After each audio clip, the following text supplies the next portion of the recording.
आप सभी को नमस्कार। दोस्तों, मेष राशि वाले जातकों का इस चैनल पे स्वागत।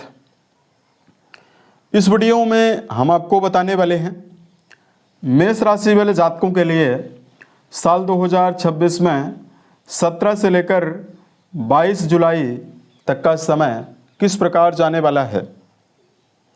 जुलाई महीने के इस पूरे साप्ताहिक समयावधि में राशि के ऊपर बनी हुई ग्रही अवस्था और ग्रहों में हो रहा बदलाव आपके जीवन में आपको क्या प्रभाव देने वाला है।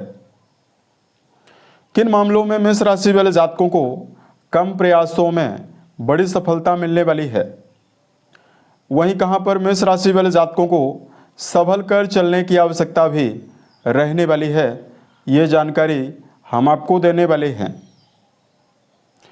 तो ये राशिफल मेष राशि वाले जातकों के लिए ही बनाया गया है और आपकी चंद्र राशि के ऊपर प्रभावी है, तो आप इसे इसी आधार पर देखें। इस राशिफल के माध्यम से मेष राशि वाले जातकों के जीवन से जुड़े हुए सभी पहलू के बारे में हम आपको जानकारी देने वाले हैं। जैसे मेष राशि का करियर और व्यापारिक जीवन कैसा रहेगा, आर्थिक जीवन, पारिवारिक जीवन, प्रेम संबंध, स्वास्थ्य, एजुकेशन लाइफ और अंत में हम आपको धार्मिक उपायों के बारे में भी जानकारी देने वाले हैं, जिसको अगर आप करते हैं तो आपके जीवन में आपको अनुकूलता मिलने वाली है। अब देखिए, सबसे पहले हम आपको बताना चाहेंगे इस पूरे हफ्ते में आपकी राशि के ऊपर ग्रहीय अवस्था कैसी रहने वाली है। देखिए, आपकी पूरी राशि को नियंत्रित रखने वाले देवता मंगल माने जाते हैं, जो कि राशि से द्वितीय भाव में गोचर करने वाले हैं। मंगल धन भाव में रहेंगे, बुध देव आपके पराक्रम भाव में रहने वाले हैं। बृहस्पति और सूर्य देव की युति आपकी राशि के 4th हाउस में यानी आपके सुख भाव में रहने वाली है। यहाँ पर गुरु उच्चस्थ अवस्था में गोचर कर रहे हैं। केतु और शुक्र की युति आपके 5th भाव पर बनी हुई है। राहु आपके लाभ भाव में और शनिदेव आपके व्यय भाव में इस पूरे समयावधि में गोचर करने वाले हैं। अब देखिए, शनि आपके द्वादश भाव में बने हुए हैं, तो वर्तमान समय में शनि जन्य 7.5 का प्रभाव भी आपके जीवन में चल रहा है और 7.5 की वजह से बहुत सारे मेष राशि वाले जातकों को मानसिक तनाव का सामना करना पड़ रहा है। करियर के मामले में समस्या लगातार बनी हुई है। शनिदेव की दृष्टि आपके द्वितीय भाव पर है, तो परिवार के मामले में आपको समस्या मिल रही है। कुंडली का 12वां घर आपके वैवाहिक जीवन को निर्धारित करता है, तो नज़दीकी रिश्तों में यानी वैवाहिक जीवन में भी बहुत सारे जातकों को समस्याओं का सामना करना पड़ रहा है। दूसरा घर धन को निर्धारित करता है, तो मेष राशि वाले जातक धन संबंधी मामलों में भी समस्याओं का सामना कर रहे हैं। तो वीडियो के अंत में हम आपको धार्मिक उपायों के बारे में जानकारी देंगे, जिसको अगर आप करते हैं तो आपको विशेष शुभता मिलने वाली है। अब देखिए, सबसे पहले बात करते हैं मेष राशि वाले जातकों के लिए ये पूरा समय किस प्रकार का जाने वाला है। सबसे पहले बात करते हैं आपके लिए करियर और व्यापारिक जीवन के मामले में समय कैसा जाने वाला है। अब देखिए, कुंडली के 10वें भाव के स्वामी यानी कर्म भाव के स्वामी शनि माने जाते हैं, जो कि 12वें घर में बने हुए हैं। शनि की अवस्था तो ज़्यादा बेहतर नहीं है, लेकिन वर्तमान में कर्म भाव से सूर्य और बृहस्पति इन दोनों ग्रहों का संबंध कर्म भाव से रहने वाला है, क्योंकि इन दोनों ग्रहों की दृष्टि आपके कर्म भाव पर जा रही है। तो देखिए, करियर के मामले में यह पूरा समय आपको मिला जुला परिणाम देने वाला है। वर्तमान समय में जो मेष राशि वाले जातक सही दिशा निर्देश के साथ, ऊर्जा शक्ति के साथ उत्साहित होकर किसी भी फील्ड में काम करते हैं, तो आपके लिए समय बहुत ही अच्छा रहेगा। गुरु की प्रभावशाली अवस्था जो कर्म भाव को प्रभावित करेगी, ये व्यापार के मामले में बड़ी सफलता का योग बनाए हुए है। वहीं सूर्यदेव की शुभता जो रहने वाली है, ये वर्तमान में आपको सरकारी, राजनीतिक, सामाजिक कार्यों में उत्थान और बड़े परिणाम को देने वाली है। उसके अलावा देखिए, मेष राशि वाले जातकों के जीवन में ऐसे जातक जिनके लिए किसी भी प्रकार का कार्य व्यवसाय नहीं है, तो यहाँ पर आपको नई अपॉर्चुनिटीज यानी नए कार्य व्यवसाय के अवसर भी आपके जीवन में आपको मिलने वाला है। बात करते हैं मेष राशि वाले जातकों के जीवन में आर्थिक तौर पर यह समय कैसा जाने वाला है। देखिए धन भाव के स्वामी आपके त्रिकोण में रहने वाले हैं और धन भाव में मंगल रहने वाले हैं और लाभ भाव में राहु देव का गोचर होने वाला है। अतः जुलाई के इस पूरे समयावधि में मेष राशि वाले जातकों की आर्थिक अवस्था बहुत मजबूत रहने वाली है।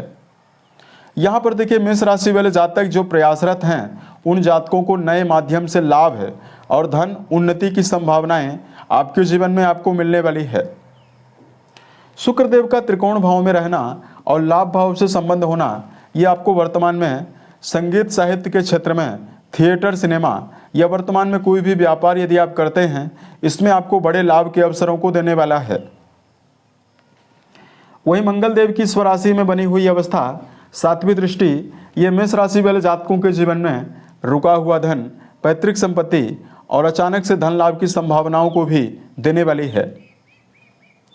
जो लोग वर्तमान में विदेश से जुड़ा हुआ काम करते हैं, मल्टीनेशनल कंपनियों से जिन जातकों का जुड़ाव है, उन जातकों के लिए राहु देव की प्रभावशाली अवस्था शुभ परिणामों को आपके जीवन में देने वाली है। पारिवारिक तौर पर यह समय आपके लिए कैसा जाने वाला है। देखिए परिवार भाव पर मंगल रहने वाले हैं और यहाँ पर मंगल के ऊपर शनि की दृष्टि भी लगातार पड़ रही है। तो पारिवारिक जीवन के मामले में तो समय आपके लिए मिला जुला ही परिणाम आपको देने वाला है, चुनौतियां देने वाला है। यहाँ पर देखिए मेष राशि वाले जातकों को परिवार में ज़्यादा हस्तक्षेप करने से आपको बचने की आवश्यकता रहने वाली है। छोटी मोटी बातों को लेकर व्यर्थ का विवाद परिवार में निर्मित न होने पाए, इसका आपको जीवन में ध्यान देने की आवश्यकता रहने वाली है।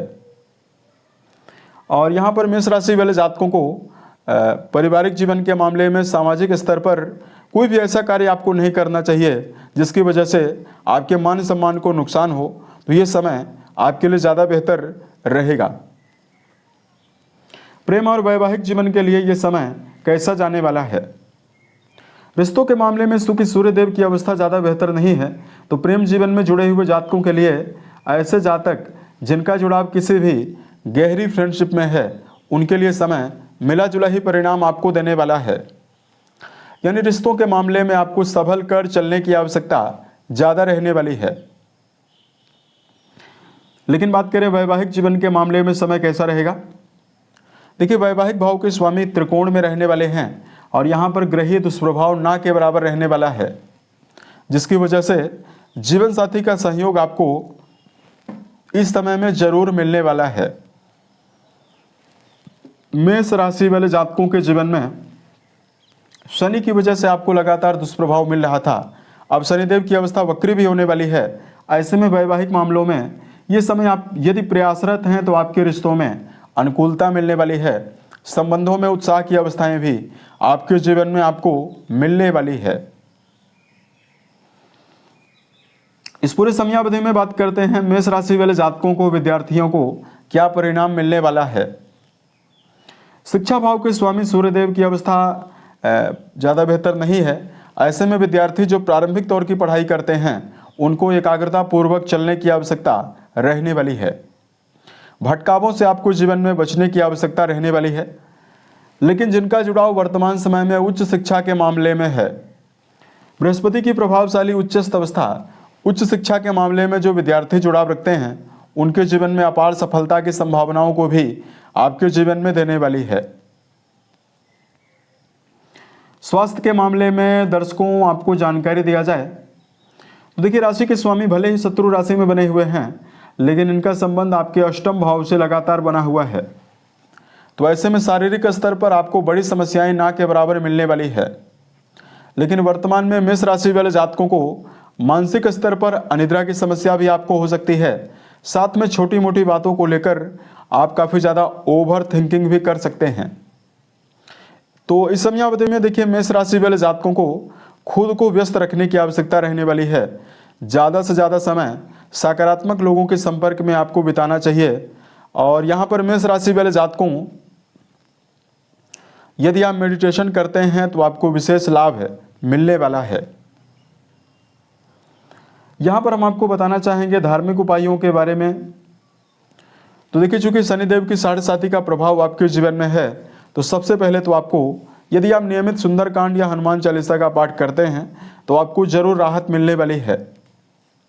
शनि की दुष्प्रभावों को समाप्त करने के लिए वर्तमान में मेष राशि वाले जातकों को इस समयावधि में पीपल के वृक्ष के नीचे सरसों के तेल का दिया जलाना और दशरथ रचित शनि स्त्रोत का पाठ करना आपको विशेष शुभता देने वाला है। घर के बड़े सदस्यों के साथ यदि आप संबंध बेहतर बनाकर चलते हैं और मन, वचन और कर्म के द्वारा किसी भी व्यक्ति को यदि आप नुकसान पहुंचाने से बचते हैं तो ये समय आपके लिए बहुत ही बेहतर जाने वाला है। उम्मीद है बताई गई जानकारी आपको बेहतर लगी।